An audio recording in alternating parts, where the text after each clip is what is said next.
du Père, du Fils et du Saint-Esprit. Amen. La paix de Jésus soit dans votre maison. J'espère que vous allez bien, que vous êtes dans la paix et la joie de Jésus. Alléluia.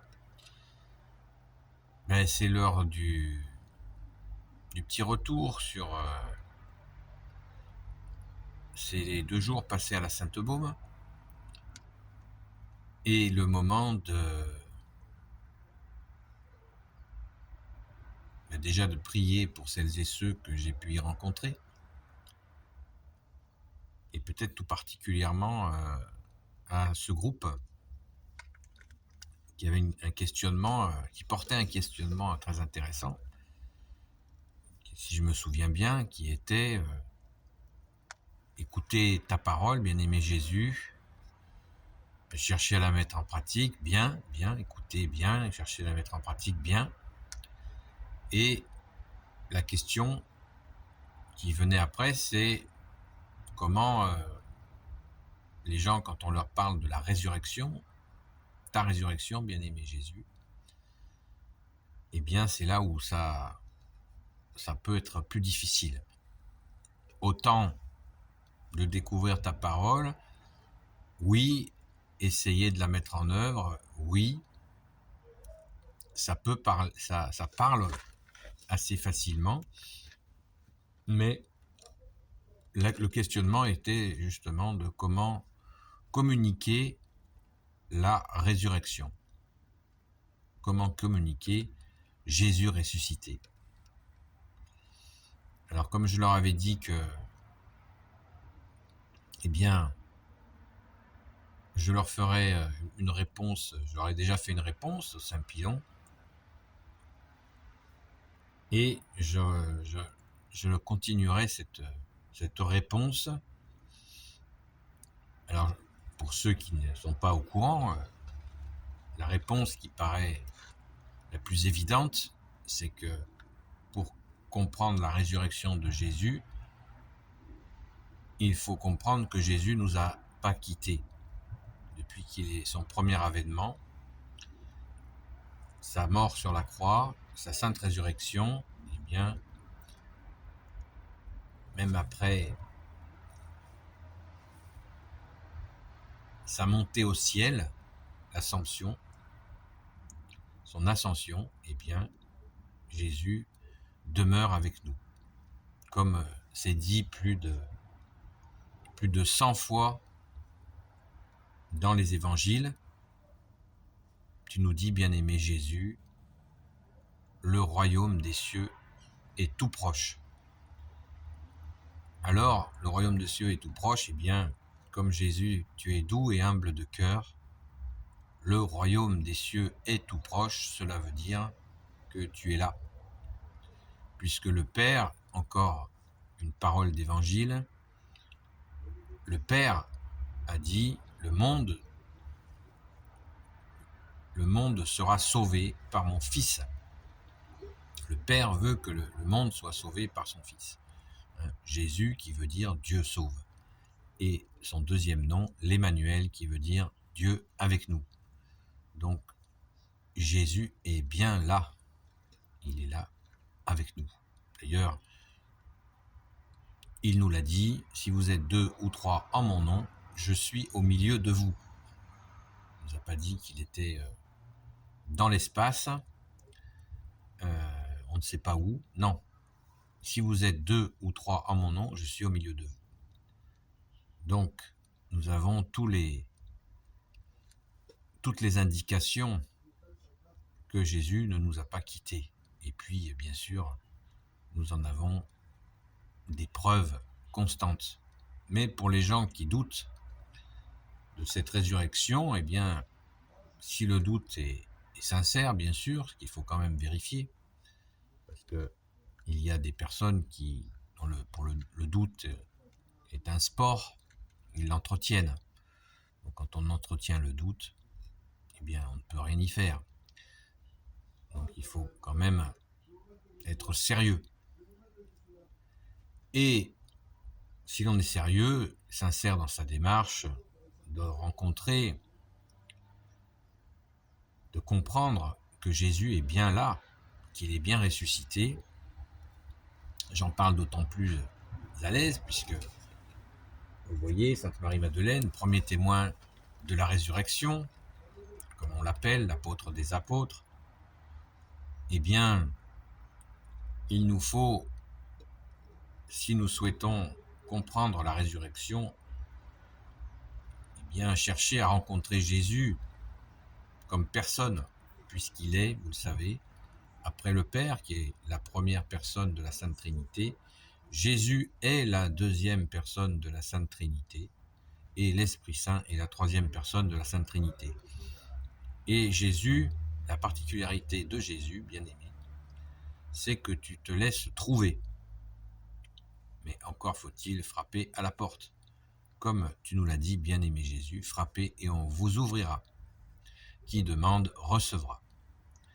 Donc, si nous souhaitons te rencontrer, eh bien, il nous faut tout simplement aller dans une église, se diriger vers le tabernacle et demander à Jésus. Maintenant, si nous n'avons pas d'église à proximité, eh bien, Jésus nous entend aussi. Si c'est sa volonté de se faire connaître à vous, eh bien, il se manifestera d'une manière ou d'une autre, et d'une manière personnalisée. N'en doutons pas, c'est certain, Jésus se laisse trouver. Et souvent, on véhicule cette image de la porte, que tu es Jésus, qui a une seule poignée qui est de notre côté. Du côté de Jésus, il n'y a pas de poignée. Il est là, il se fait proche et il nous ouvre la porte de cette rencontre avec lui, mais qui ne peut pas se passer d'apprendre à le connaître. Car quand nous aimons une personne, que ce soit une personne humaine, ou quand nous aimons Jésus, qui est Dieu, eh bien, il est bon, il est normal, il est juste d'apprendre à connaître l'être aimé, que ce soit Jésus qui est Dieu ou une personne humaine, on est bien d'accord. Quand on aime quelqu'un, on aime le connaître. Eh bien, pour Jésus, c'est exactement cela. Nous apprenons à le connaître, à l'aimer, à le connaître. Et Sainte Marie-Madeleine en connaît un rayon pour nous apprendre à aimer Jésus. Car quand elle l'a rencontré, elle ne l'a plus jamais quitté. Donc, soyons attentifs aux signes, bien sûr, sans tomber dans des obsessions, attentifs à la parole qui nous parle régulièrement de cette rencontre. Rappelez-vous la parabole des vierges sages et des vierges folles, des vierges, pas des vierges folles, des vierges imprudentes, qui nous parle de cette rencontre avec l'époux. Comme le dit saint Jean-Baptiste, dont nous avons entendu la parole ce matin à la Sainte Messe, où nous avons encore entendu parler de saint Jean-Baptiste. Saint Jean-Baptiste nous disait qu'il est l'ami de l'époux et que sa joie était parfaite et que personne ne pouvait lui enlever cette joie d'être l'ami de l'époux. Donc c'est vraiment encore et encore la démonstration que Jésus se laisse trouver et qu'il nous appartient d'apprendre à l'aimer, à le recevoir dans notre cœur. Alléluia. Merci Jésus. Donc, voilà, c'est d'ailleurs la définition de la démarche mystique. Hélas, l'époque actuelle tord les mots. L'époque actuelle a tendance à tordre les mots pour leur enlever la substance, voire pire encore, d'en donner un autre sens.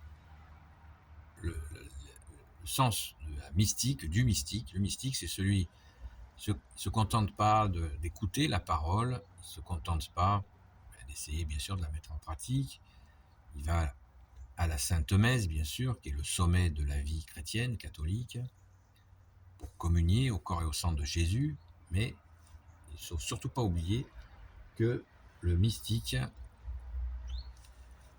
veut une expérience, une rencontre. C'est cette rencontre, quand on dit l'expérience, c'est cette rencontre avec Jésus, le ressuscité.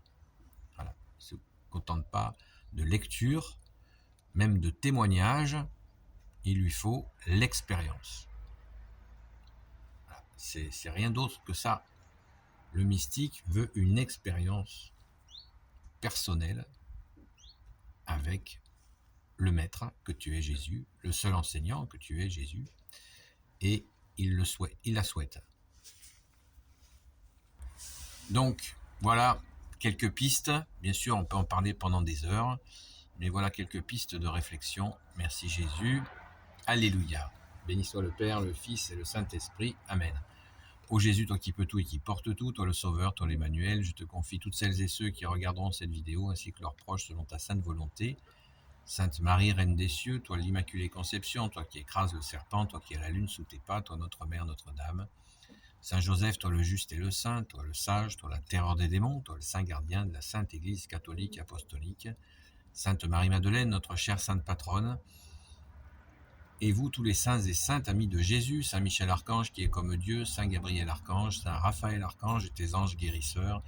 Et vous, tous les anges qui servez Jésus, je vous confie toutes celles et ceux qui regarderont cette vidéo. Tout particulièrement, c'est ce groupe que j'ai rencontré au Saint-Pilon, que je salue bien, en vous souhaitant de continuer votre pèlerinage, puisque je crois qu'aujourd'hui vous êtes encore ensemble. Donc merci à Jésus et notre chère mère, Sainte Marie, Saint Joseph et Sainte Marie-Madeleine de vous bénir. Donc je vous dis à très vite. La paix de Jésus soit dans votre maison.